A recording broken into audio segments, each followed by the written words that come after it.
अमरावती महानगर पालिका क्षेत्र में जन्म और मृत्यु प्रमाण पत्र मिलने में हो रही अत्यधिक देरी के चलते नागरिकों को भारी समस्याओं का सामना करना पड़ रहा है। विशेष रूप से बच्चों के स्कूल प्रवेश और अन्य आवश्यक कार्यों में आ रही बाधाओं को देखते हुए हजरत बाबा ताजुद्दीन रुग्ण सेवा संस्था ने मनपा आयुक्त को ज्ञापन सौंपकर तत्काल विशेष शिविर आयोजित करने की मांग की है। पूरे शहर में विशेषकर जोन क्रमांक 5 के विभिन्न क्षेत्रों में प्रमाण पत्रों के लिए विशेष शिविर लगाए जाए। पिछले एक साल से लंबित 5000 से अधिक जन्म प्रमाण पत्रों को तुरंत जारी किया जाए। शिविर शनिवार और रविवार को आयोजित हो ताकि कामकाजी नागरिकों को परेशानी न हो, यह प्रमुख मांगे रखी गई। संस्था की सचिव सुल्ताना परवीन मोहम्मद जाकिर ने चेतावनी दी है कि यदि प्रशासन ने समय रहते सकारात्मक कदम नहीं उठाए तो नागरिकों के हित में आंदोलन का रास्ता अपनाया जाएगा।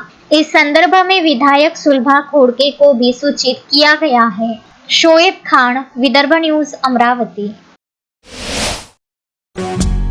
श्रद्धा फैमिली शॉपिंग में जाएंगे हम सभी, साड़ियों की नई डिजाइन देखो यहीं से लाएंगे। श्रद्धा फैमिली शॉपिंग में जाएंगे हम सभी, लेडीज जेंट्स बच्चों की हर फैशन लाएंगे सभी। फैशन के सफर में आप भी आगे ही आगे बढ़ते चलिए, क्योंकि बिजीलैंड का सबसे बड़ा आलीशान भव्य showroom Shraddha family shopping and mall, बिजीलैंड कॉम्प्लेक्स, नांदगांव पेठ, अमरावती।